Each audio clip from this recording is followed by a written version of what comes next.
Hi everyone, welcome to ज्ञानम।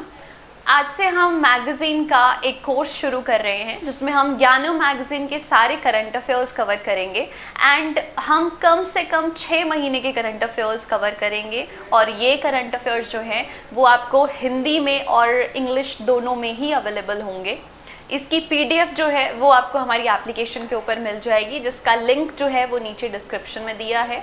इस video में हम डिटेल में करंट अफेयर्स डिस्कस करेंगे और ये जो करंट अफेयर्स हैं ये आपके सभी एग्ज़ाम्स के लिए हेल्पफुल रहेंगे, चाहे वो स्टेट एग्ज़ाम्स हो, पीपीएससी का हो, एचपीपीएससी का हो, ट्रिपल एसबी के एग्ज़ाम्स हो या सेंटर का एसएससी का एग्ज़ाम्स हो या फिर बैंकिंग के एग्ज़ाम हो, इन सभी के लिए ये आपको हेल्पफुल रहेगा। So let's get started. इसमें कोई भी सजेशन रहेगा आपका, अगर आपको कोई भी चेंज चाहिए वीडियो में तो आप कमेंट बॉक्स में सजेशन दे सकते हो और हम हर रोज़ ये एक वीडियो आपके साथ शेयर करेंगे एवरी डे।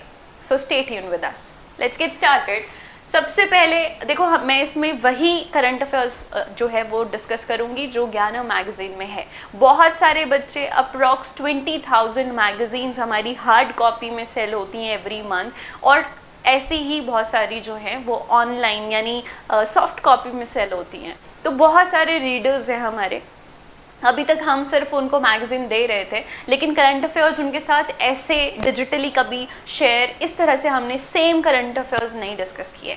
सो हम सेम करंट अफेयर्स जो है वो आपके लिए लेकर आए हैं, राइट। सो कोई भी सजेशन रहेगा इसके लिए वो आप कमेंट सेक्शन में दे सकते हो। Let's get started. फर्स्ट हम बात करते हैं, फर्स्ट हमारी जो न्यूज़ है, पहले हम नेशनल न्यूज़ करेंगे और हमारी मैगज़ीन में इसी तरह से होता है, पहले हम नेशनल न्यूज़ कवर करते हैं मंथ वाइज, फिर हम state news and then defence news, sports news, days, appointments, books and authors, ये सब चीज़ें इस तरह से मंथ वाइज कवर करेंगे। क्योंकि हम 6 मंथ्स की न्यूज़ कवर करेंगे, अभी मैं सिर्फ 2 मंथ्स की लेके चल रही हूँ, जून की न्यूज़ और मई की न्यूज़।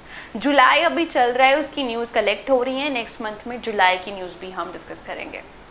ओके, सो जून की हमारी नेशनल फर्स्ट न्यूज़ थी मैगजीन में that prime minister Modi attends G7 summit in Germany. Prime minister Modi जो है उन्होंने G7 समिट जो है अटेंड किया जर्मनी में।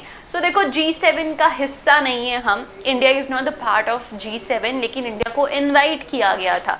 क्यों? क्योंकि ऐसा माना जाता है कि इस समय पर इंडिया के बिना वर्ल्ड का कोई बहुत मेजर डिसीजन लेना इज़ नॉट पॉसिबल। तो यूजुअली इंडिया को जो है वो अब एज गेस्ट कंट्री बुलाया जाता है।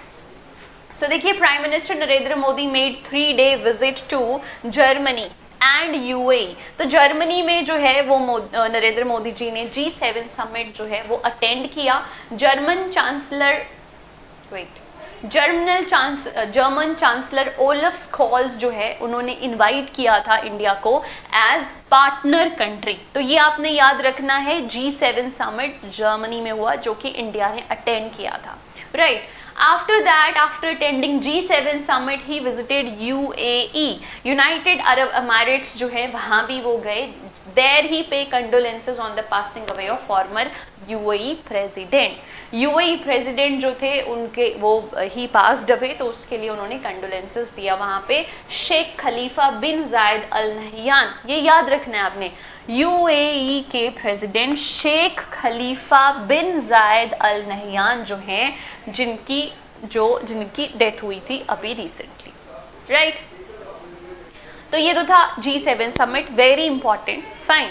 नेक्स्ट, अब देखो, मैं आपको साथ साथ में ही क्वेश्चंस पूछती रहूँगी और मैं चाहती हूँ कि ये सेशन बहुत ही इंटरैक्टिव सेशन रहे और अगर डाउट्स आते हैं तो अगले सेशन में मैं आपके पिछले सेशन के जो कमेंट में आपने क्वेश्चंस पूछे होंगे वो भी लूँगी। तो पहला होमवर्क आपका इस न्यूज़ से है दैट आपको बताना है G7 समिट में कौन कौन सी कंट्रीज आती हैं। देखो, जो भी होमवर्क साथ साथ में दे रही हूँ वो सिर्फ इसलिए कि आप जाओ और थोड़ी सी मेहनत करो और आपको एक एक्स्ट्रा इन्फॉर्मेशन उसके बारे में मिले। मुझे बताना होगा तो मैं 1 मिनट में बता दूंगी, लेकिन जब आप खुद जाकर उनको पढ़ोगे और यहाँ कमेंट बॉक्स में कमेंट करोगे तो उससे आपको ज़्यादा पक्का याद होगा। सो ये अपना काम करना साथ साथ में ना भूलें, ठीक है। आगे चलते हैं, हम सेकेंड न्यूज़ पे आते हैं और सेकेंड न्यूज़ हमारी है that vice president makes 3-day tour. 3 nation tour. तो हमारे वाइस प्रेसिडेंट, देखो अब आप बोलोगे कि ये प्राइम मिनिस्टर और वाइस प्रेसिडेंट और प्रेसिडेंट ऐसे टूर पे क्यों जाते हैं, क्यों जाते हैं? दैट इज ये हमारी फॉरेन पॉलिसी होती है। जब हमारे दूसरे देश के साथ रिलेशंस अच्छे हों तो उन रिलेशंस को हम कई तरीके से यूज़ कर सकते हैं अपने देश के फ़ायदे के लिए। तो इसलिए हमारे रिलेशंस, इंटरनेशनल रिलेशन एक बहुत बहुत इम्पॉर्टेंट चीज़ है जो एक कंट्री जो है वो मेंटेन करती है।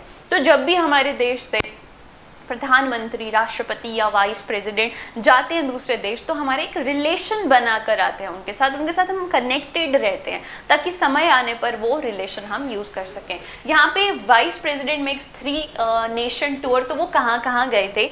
तो वेंकैया नायडू जी गए थे 3 नेशन पे टूर पे, गिबॉन, सेनेगल एंड कतर।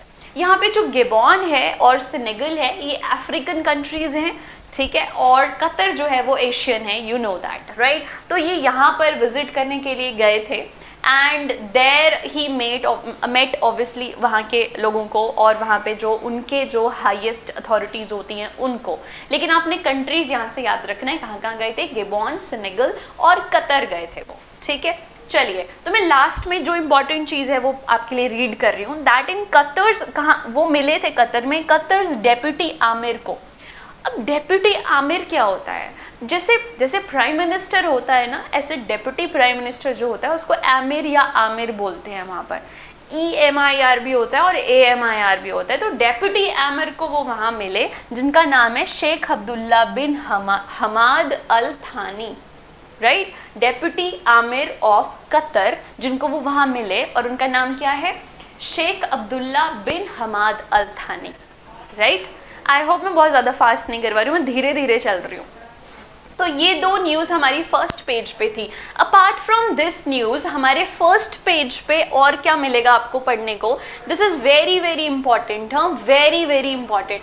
आपको यहाँ पर एक छोटा सा बॉक्स मिलेगा और इस बॉक्स में आपको मिल रहे हैं कुछ रेट्स, ठीक है। इस बॉक्स में आपको कुछ रेट्स मिल रहे हैं जो कि आपसे पेपर में डायरेक्टली पूछे जा सकते हैं, जैसे कि SLR, CRR, repo rate, fixed reverse repo, standing deposit facility, marginal standing facility और बैंक रेट, ठीक है।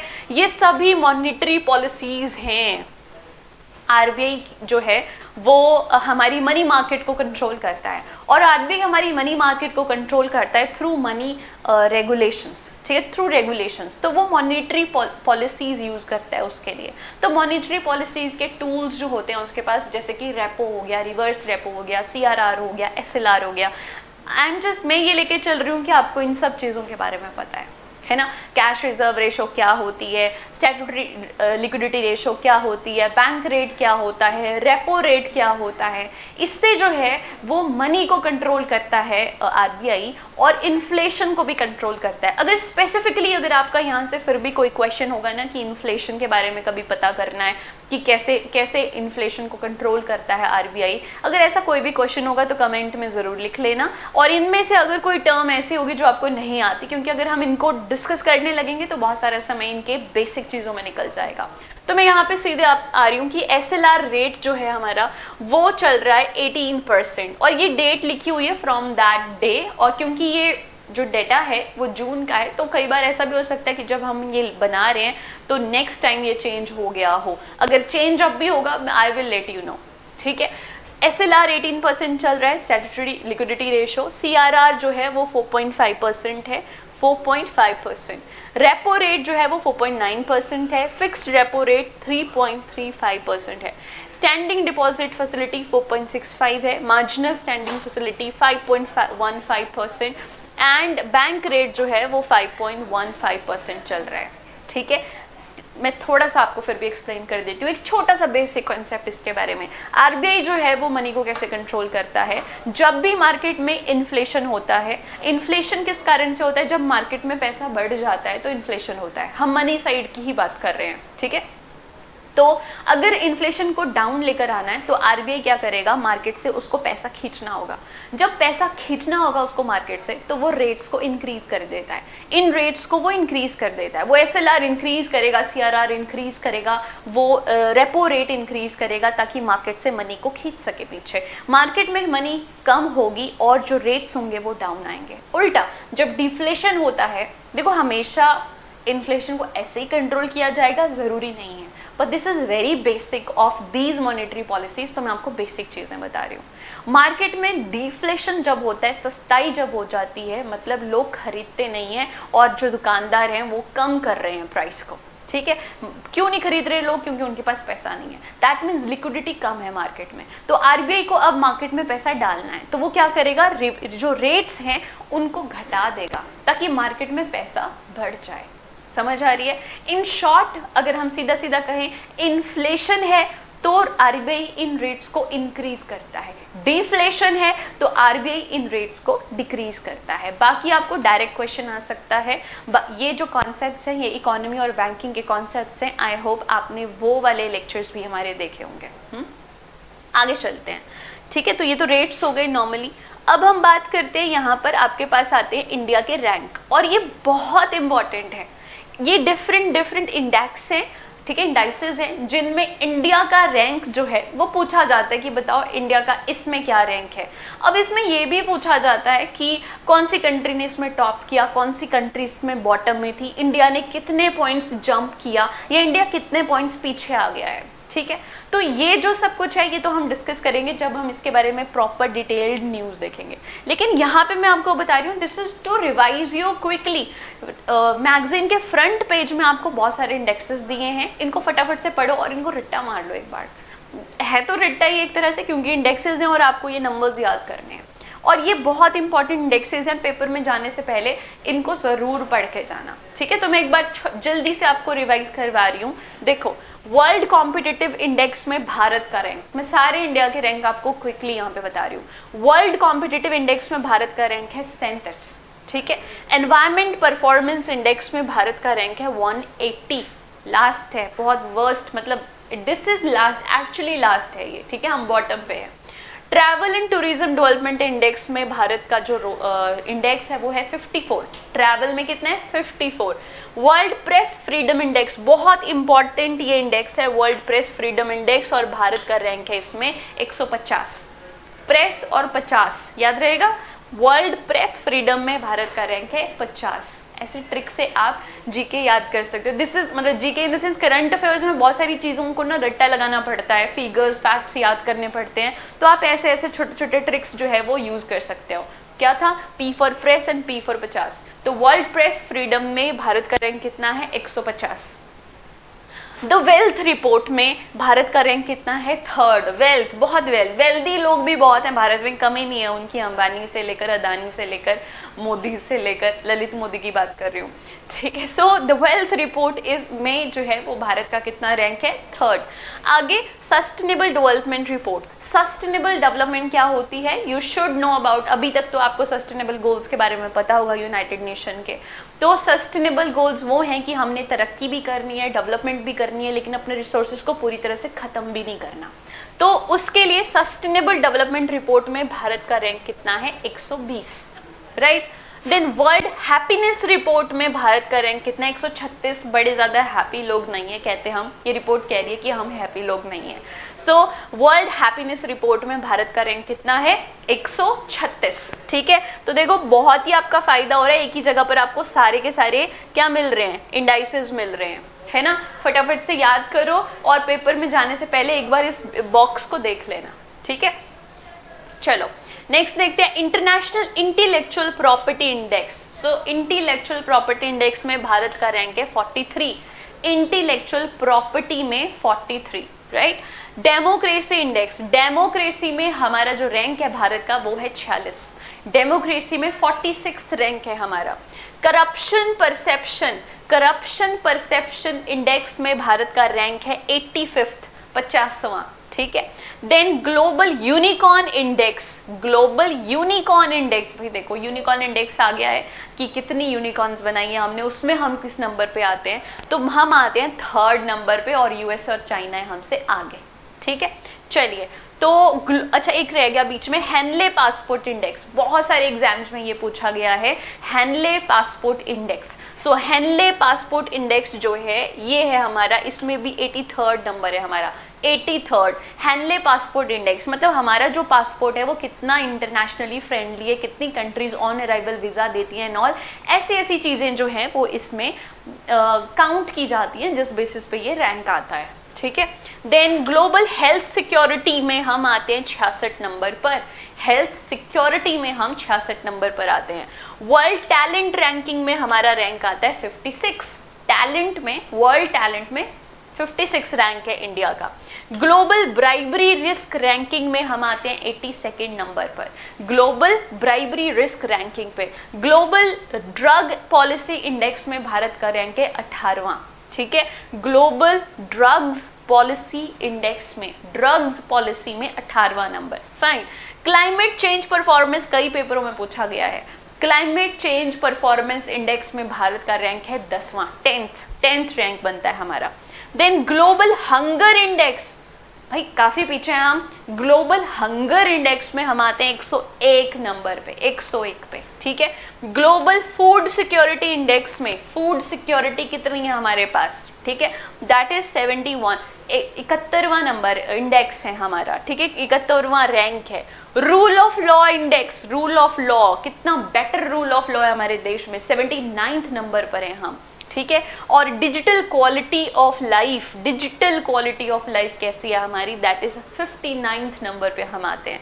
तो देखो एक ही जगह पे सारे इंपॉर्टेंट इंडाइसेस आपको मिल रहे हैं, इनको जस्ट आपने 2-4 बार 5 बार पढ़ना है, आपको बहुत सारी फिगर्स याद रह जाती हैं, ठीक है, राइट। सो ये कुछ इंपॉर्टेंट इंडाइसेस हैं और I am very much sure कि ऐसा हार्डली कोई इनके अलावा कोई इंडेक्स होगा जो पेपर में पूछा जाता है। मोस्टली पेपर में जो भी इंडिया के रैंक पूछे जाते हैं वो इन्हीं इंडाइसेस से आपको पूछ लिए जाते हैं, ठीक है। सो आपको क्या करना है, 4 बार 5 बार ये पढ़ना और ये फिगर्स को जो है वो एक बार रट्टा मारना है। अब ये रट्टा है देखो, ठीक है, इसमें कोई लॉजिक नहीं है, कि लॉजिक तो डेफिनेटली है, हर एक रैंक का होता है कि हर एक इंडाइसेस में क्या क्या फैक्टर्स थे, किस बेसिस पे हमने लिया, लेकिन जो इंडेक्स में इंडिया का रैंक है इसको तो रट्टे ही मारना पड़ेगा, है ना।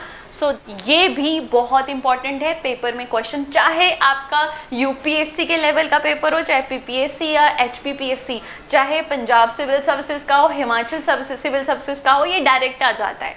खासकर मैं कहूँगी पंजाब और हिमाचल सिविल सर्विसेज में तो डायरेक्ट क्वेश्चन आता है यहाँ से, ठीक है। चलिए यूपीएससी में आपको पूछ सकते हैं फैक्टर्स के ऊपर या और ज़्यादा कुछ, लेकिन जो स्टेट सिविल सर्विसेज हैं वो समटाइम्स क्या most of the time direct rank पूछ लेती हैं, ठीक है। आगे चलते हैं, ये फर्स्ट पेज पे हमारी न्यूज़ थी, अब हम सेकंड पेज पे आते हैं और फर्स्ट हम बात कर रहे हैं न्यूज़ की। ये न्यूज़ है आपकी, India honoured as country of the year. अब किस में इंडिया को ऑनर मिला है कंट्री ऑफ द ईयर में, किस में, ये न्यूज़ हम देख लेते हैं। Europe's biggest startup conference, Europe में एक बहुत बड़ी स्टार्टअप कॉन्फ्रेंस हुई जिसका नाम था वीवा 2020, ठीक है। क्या नाम था, वीवा 2020 इसका नाम था। इसमें इंडिया को कंट्री ऑफ द ईयर बोला गया क्योंकि इंडिया में बहुत सारे स्टार्टअप्स जो हैं वो शुरू हुए हैं और India is a startup friendly country बनती जा रही है, फाइन। सो और हमारा रैंक भी तीसरा था, चाइना और यूएसए ही हैं जो हमसे आगे थे इसमें, और 3rd नंबर पर हम हैं जब हमने इंडेक्स अभी पढ़ा था, है ना। ओके, सो इंडिया को ऑनर किया गया इसमें for the contribution of Indian startups to the world, दुनिया में इंडिया के स्टार्टअप की जो कंट्रीब्यूशन है। यूनियन कम्युनिकेशन मिनिस्टर हमारे जो हैं अश्विनी वैष्णव, उन्होंने कहा कि इंडिया जो है वो वहाँ पे बहुत सारे लोग हैं। He said that combination of billion of smartphones, billions of लोग हैं इंडिया में और हर कोई जो है वो स्मार्टफोन यूज़ करता है और जिस वजह से जो है वो हमारी मार्केट बहुत ही ज़्यादा कॉम्पिटिटिव मार्केट बन जाती है डिजिटली, है ना। दुनिया में आप देखो गूगल हो, फेसबुक हो, आपके जो दूसरे ये डिजिटल प्लेटफॉर्म है वो इंडिया की मार्केट को क्यों टैप कर रहे हैं, क्योंकि इंडिया में पॉपुलेशन बहुत ज़्यादा है, वो सब जो है वो अभी सब सर्विसेज यूज़ नहीं करते हैं, इसलिए जो है वो इंडिया में स्कोप काफ़ी ज़्यादा है। Clear, all right. चलिए सो ये उन्होंने कहा कि इंडिया को हर कोई जो है वो टैप करना चाहता है। हमने इन शॉर्ट आपने क्या याद रखना है कि यूरोप में एक कॉन्फ्रेंस हुई, स्टार्टअप कॉन्फ्रेंस, उस स्टार्टअप कॉन्फ्रेंस का नाम था वीवा टेक। आपको क्वेश्चन पेपर में आ सकता है यूरोप में जो स्टार्टअप कॉन्फ्रेंस हुई उसका नाम क्या था, वीवा टेक। और उसमें इंडिया को क्या दिया गया, इंडिया को दिया गया title country of the year का ऑनर। ठीक है, क्या दिया गया, कंट्री ऑफ द ईयर का ऑनर। ओके, चलिए नेक्स्ट न्यूज देखते हैं। Next news is 50 years of India Vietnam relation.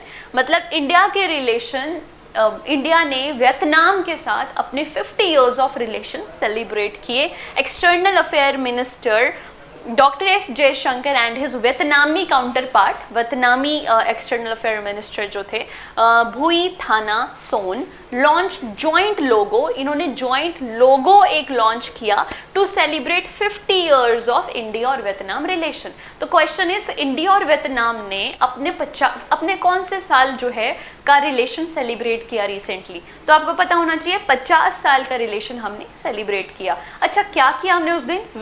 They launched, मतलब हमारे एक्सटर्नल अफेयर मिनिस्टर और उनके दोनों ने मिलकर एक जॉइंट लोगो लॉन्च किया। ठीक है, ज्वाइंट लोगो लॉन्च किया and the logo was launch on the event on the sideline of special Asian India foreign minister meet. अब लोगो की बात करते हैं। लोगो में क्या था? Long standing friendship of between India and Vietnam symbolically through the sketch of peacock, क्योंकि peacock हमारा राष्ट्रीय पक्षी है तो उसमें पीकॉक था, and India's national bird and that of Chim Lac, legendary ancient crane from Vietnam. तो एक क्रेन मैं कैसे बताऊं आपको, हंस के वाइट कलर की होती है, क्रेन एक पक्षी होता है।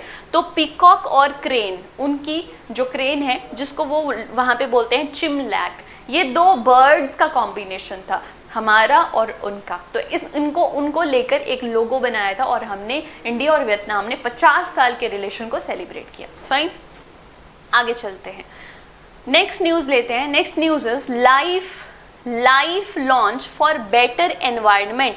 LIFE लाइफ जो है ये लॉन्च किया for better environment. Now what is this life जो लॉन्च हुआ है? तो देखो, prime minister Modi virtually launch global initiative lifestyle for the environment. Life की फुल फॉर्म क्या है? Lifestyle for the environment, lifestyle for the environment, ये लॉन्च किया उन्होंने। ठीक है, on the occasion of world environment day, 5 जून को वर्ल्ड एनवायरनमेंट डे होता है, उस दिन उन्होंने ये लॉन्च किया इनिशिएटिव, ग्लोबल इनिशिएटिव। इसका विजन क्या है? The vision of life is to live a lifestyle that is in tune with our planet, जो हमारे प्लैनेट के एनवायरनमेंट को खराब नहीं करता। ठीक है, उसके लिए उन्होंने ये किया। Fine, the launch initiated life global call for papers inviting ideas and suggestions from academics, universities, research institutions to influence and persuade individuals, community and organization across the world to adopt environment conscious lifestyle। Institute को, college को, university को, इन लोगों को encourage किया ताकि वो इस platform पर अपने सजेशंस दें। और सजेशंस किसके रिलेटेड होंगे? एनवायरनमेंट फ्रेंडली अप्रोच, हमारा लाइफस्टाइल जो है वो एनवायरनमेंट फ्रेंडली कैसे हो। समझ आ गई? तो सिंपली आपको क्वेश्चन आ सकता है कि वर्ल्ड एनवायरनमेंट वाले दिन प्राइम मिनिस्टर नरेंद्र मोदी ने एक इनिशिएटिव स्टार्ट किया था जिसका नाम है life. What is life stands for? So life stands for lifestyle for the environment. क्या है? Lifestyle for the environment. Clear? एक और न्यूज़ ले लेते हैं हम आज, और उसके बाद हम बाकी की न्यूज़ कल के उसमें कल के लेक्चर में करेंगे। और मैं कल आपके सजेशंस की वेट करूंगी ताकि मुझे बहुत सारे सजेशंस आएँ। और हम देखो, आज फर्स्ट सेशन था तो मैं थोड़ा स्लो रखूंगी, और कल के सेशन के साथ मैं आपको एक्स्ट्रा इन्फॉर्मेशन और थोड़ा फास्टर करूंगी और थोड़ा बड़ा सेशन करेंगे। ये फर्स्ट सेशन था तो मैं चाहती हूँ कि ज़्यादा सजेशंस आएँ आपके साथ, आपकी तरफ से। क्वेश्चन है, NHAI enters Guinness world record. तो national highway authority of India जो है उन्होंने गिनीज वर्ल्ड रिकॉर्ड बनाया। रिकॉर्ड क्या था? Of contractor enter Guinness world record for link 75 kilometre long continuous bituminous concrete road in less than 5 days। तो less than 5 दिन से भी कम समय में उन्होंने 75 किलोमीटर लंबा बिटुमिन कंक्रीट रोड बनाया। बिटुमिन एक सब्सटेंस होता है जो कि हम रोड कंस्ट्रक्शन में यूज करते हैं, ठीक है। चलिए जी, एंड ये इन्होंने कहाँ पे किया, ये इन्होंने on the lane of NH53 section Amravati and Akola west Vidarbha region of Maharashtra के बीच में इन्होंने ये किया in a record time of 4 days 9 hours and 33 minutes। ये रिकॉर्ड हो गया अपने आप में। 75 किलोमीटर का बिटुमिन कंक्रीट रोड बनाया, और 75 किलोमीटर काफ़ी होता है, और सिर्फ 5 घंटे में, इनफैक्ट 5 घंटे भी पूरे नहीं हुए थे, 5 दिन में बनाया, और 4 दिन 9 घंटे 33 मिनट में उन्होंने ये बनाया NH53 में, ठीक है। तो अब क्वेश्चन इज, कैसे कैसे आ सकता है क्वेश्चन कि NHAI जो है उसने गिनीज वर्ल्ड बुक रिकॉर्ड बनाया है, कितने किलोमीटर लंबा रोड उन्होंने बनाया इतने घंटों, इतने दिन में। तो 75 किलोमीटर लंबा रोड बनाया। हो सकता है आपसे टाइम पूछ लिया जाए कितने टाइम में बनाया, तो 5 दिन अप्रॉक्स बनाए, मतलब एग्जैक्टली कहें तो 4 दिन 9 घंटे और 33 मिनट। 4 दिन 9 घंटे और 33 मिनट में उन्होंने 75 किलोमीटर लंबा ये रोड बनाया। अब क्वेश्चन आ सकता है ये कौन से हाईवे पे बनाया, तो नेशनल हाईवे 53 पे उन्होंने ये बनाया, NH53 पे उन्होंने ये कंस्ट्रक्ट किया। ये क्लियर हो गया, राइट। चलिए, दैट इज इट। इससे ज़्यादा न्यूज़ नहीं ले रही हूँ मैं आज। ये फर्स्ट हमारा सेशन था जिसमें हमने कुछ न्यूज़ पढ़ी, हमने इंडाइसेस पढ़े, और हमने कुछ मॉनेटरी पॉलिसीज़ के रेट्स देखे। इनसे रिलेटेड अगर कोई बेसिक नॉलेज आपको चाहिए तो ज़रूर कमेंट में लिखो। इसमें और सजेशन कुछ सेशन में आपको चाहिए तो भी मुझे कमेंट बॉक्स में चाहिए। एंड जो भी आप सजेशंस देते रहोगे एवरीडे बेसिस पे मैं आपके सजेशंस भी लेती रहूँगी, और अगर कोई क्वेश्चन है तो क्वेश्चंस भी लेती रहूँगी। प्लस मैं एक बार फिर अनाउंस कर देती हूँ कि इसकी जो PDF है उसका जो लिंक है वो आपको डिस्क्रिप्शन बॉक्स में मिलेगा। आपको ये इंग्लिश में भी अवेलेबल मिलेगी, और ये अगर आपको हिंदी में चाहिए same news, exactly same news, तो आपको हिंदी में भी मिलेगी, और उसका भी PDF का लिंक आपको डिस्क्रिप्शन बॉक्स में मिलेगा। Thank you so much.